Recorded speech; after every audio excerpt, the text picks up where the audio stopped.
वायवीय संहिता पूर्व खंड। प्रयाग में ऋषियों द्वारा सम्मानित सूत जी के द्वारा कथा का आरंभ।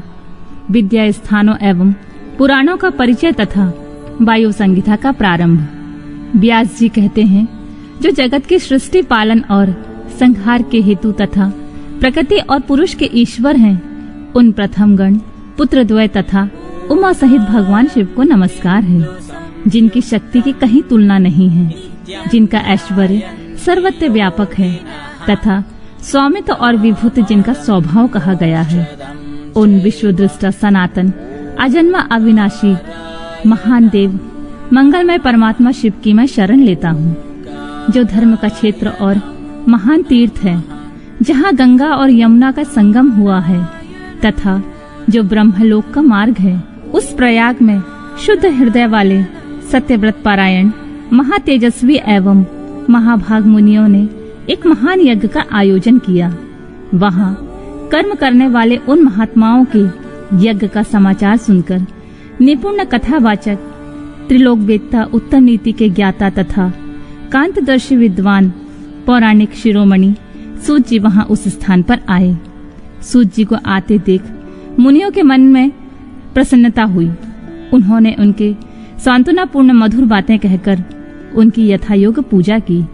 मुनियों द्वारा की हुई उस पूजा को ग्रहण करके सूत जी ने उनकी प्रेरणा से अपने लिए बताए गए उपयुक्त आसन को स्वीकार किया। उस समय महर्षियों ने अनुकूल वचनों द्वारा उनका सत्कार करते हुए उन्हें अत्यंत अभिमुख करके यह बात कही। ऋषि बोले, शिव भक्त शिरोमणि, महाबुद्धिमान महाभाग, आप सर्वज्ञ हैं और हमारे महान सौभाग्य से यहाँ पधारे हैं। तीनों लोकों में ऐसी कोई बात नहीं है जो आपको विदित ना हो। आप भाग्यवश हमें दर्शन देने के लिए स्वयं यहाँ आ गए हैं। अतः अब हमारा कोई कल्याण किए बिना आपको यहाँ से व्यर्थ नहीं जाना चाहिए। इसलिए आप हमें शीघ्र ही वह पवित्र पुराण सुनाएं, जो अत्यंत श्रवणीय, उत्तम कथा और ज्ञान से युक्त और वेदांत से सार सर्वज्ञ और संपन्न हो। वेदवादी मुनि ने जब इस प्रकार की प्रार्थना की, तब सूत जी ने मधुर न्याय युक्त एवं शुभ वचनों से उन्हें इस प्रकार उत्तर दिया। सूत जी ने कहा, महर्षियों, आपने मेरा सत्कार किया और मुझ पर कृपा की है। ऐसी दशा में आपसे प्रेरित होकर मैं आपके समक्ष महर्षियों द्वारा सम्मानित पुराण का भली भांति प्रवचन क्यों नहीं करूंगा। अब मैं महादेव जी, देवी पार्वती, कुमार स्कंदन, गणेश जी, नंदी तथा सत्यवती कुमार साक्षात भगवान व्यास जी को प्रणाम करके उस परम पवित्र वेद तुल्य पुराण की कथा कहूंगा, जो शिव तत्व के ज्ञान का सागर है और भोग एवं मोक्ष रूपी फल देने वाला साक्षात साधन है। विद्या के संपूर्ण स्थानों का, पुराणों की संख्या का और उनकी उत्पत्ति का विवरण दे रहा हूँ। आप लोग मुझसे इस विषय को ध्यान पूर्वक सुने। 6 वेदांग, 4 वेद, मीमांसा, विस्तृत न्याय शास्त्र, पुराण और धर्मशास्त्र, ये 14 विद्याएं हैं। इनके साथ आयुर्वेद, धनुर्वेद, गंधर्व वेद और उत्तम अर्थशास्त्र को भी गिन लिया जाए तो ये विद्याएं 18 हो जाती हैं। इन 18 विद्याओं के मार्ग एक दूसरे से भिन्न हैं तथा सबके निर्माता त्रिकालदर्शी विद्वान साक्षात भगवान शूलपाणी शिव हैं, ऐसा श्रुति का कथन है।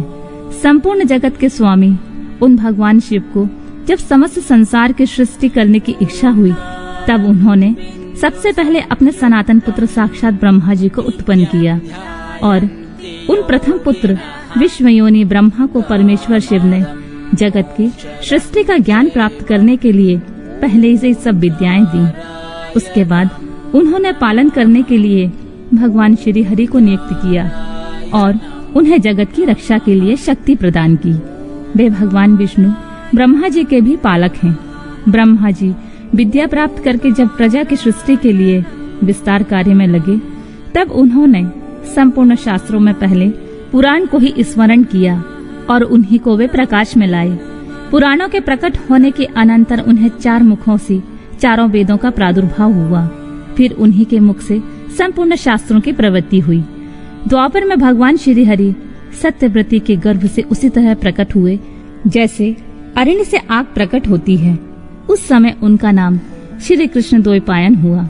मुनिवर श्री कृष्ण द्वैपायन ने वेदों को संक्षिप्त करके उन्हें 4 भागों में विभक्त किया। इस प्रकार 4 भागों में वेदों का विस्तार करने से वे लोक में वेद व्यास के नाम से विख्यात हुए। इस तरह उन्होंने पुराणों को संक्षिप्त करके 4 लाख श्लोकों से सीमित किया। आज भी देवलोक में पुराणों का विस्तार 100 कोटि श्लोकों में है, जो द्विज 6 अंगों और उपनिषदों सहित 4 वेदों को जानता है, किंतु पुराण को नहीं जानता है, वह महान श्रेष्ठ ब्राह्मण नहीं हो सकता। इतिहास और पुराणों से वेद की व्याख्या करें। जिसका ज्ञान बहुत कम है, अर्थात जो पौराणिक ज्ञान से तुल्य है, ऐसे पुरुष से वेद यह सोचकर डरता है कि यह मुझ पर प्रहार कर बैठेगा। सर्ग प्रतिसर्ग, वंश, मनवंतर और वंशानुचरित ये पुराणों के 5 लक्षण हैं। छोटे और बड़े के भेद से 18 पुराण बताए गए हैं। ब्रह्म पुराण, पद्य पुराण, विष्णु पुराण, शिव पुराण, भागवत पुराण, भविष्य पुराण, नारद पुराण, मार्कंडेय पुराण, अग्नि पुराण, ब्रह्मा वैवर्त पुराण, लिंग पुराण, वराह पुराण, स्कंद पुराण, वामन पुराण, कूर्म पुराण, मत्स्य पुराण, गरुड़ पुराण और ब्रह्मांड पुराण। यह पुराणों का पवित्र क्रम है। इसमें शिव पुराण चौथा है, जो भगवान शिव से संबंध रखता है और सब मनोरथों का साधक है। इस ग्रंथ की श्लोक संख्या 1 लाख है और यह 12 संहिताओं में विभक्त है। इसका निर्माण साक्षात भगवान शिव ने ही किया और इससे धर्म प्रतिष्ठित है। वेद व्यास ने 1 लाख श्लोकों वाले शिव पुराण को संक्षिप्त करके 24,000 श्लोकों में कर दिया है। इसमें 7 संहिताएं हैं। पहली विश्वेश्वर संहिता, दूसरी रुद्र संहिता, तीसरी शतरुद्र संहिता, चौथी कोटि रुद्र संहिता, 5वीं उमा संहिता, 6ठी कैलाश संहिता और 7वीं वायवीय संहिता है। इस प्रकार इसमें 7 संहिताएं हैं। विश्वेश्वर संहिता में 2000, रुद्र संहिता में 10,500, शतरुद्र संहिता में 2,180, कोटि रुद्र संहिता में 2,240, उमा संहिता में 1,840, कैलाश संहिता में 1,240 और वायवीय संहिता में 4,000 श्लोक हैं। इस परम पवित्र शिव पुराण को आप लोगों ने सुन लिया। केवल 4,000 श्लोकों की वायवीय संहिता रह गई है, जो 2 भागों से युक्त है। उसका वर्णन मैं करूंगा। जो वेदों का विद्वान ना हो, उसको इस उत्तम शास्त्र का वर्णन नहीं करना चाहिए। जो पुराणों को ना जानता हो, जिसकी पुराण पर श्रद्धा ना हो, उससे भी इसकी कथा नहीं सुननी चाहिए। जो भगवान शिव का भक्त हो, शिवोक्त धर्म का पालन करता हो और दोष दृष्टि से रहित हो, उस जांचे बूझे हुए धर्मात्मा शिष्य को ही इसका उपदेश देना चाहिए। जिनकी कृपा से मुझको पुराण संहिता का ज्ञान है, उन अमित तेजस्वी भगवान व्यास को नमस्कार है।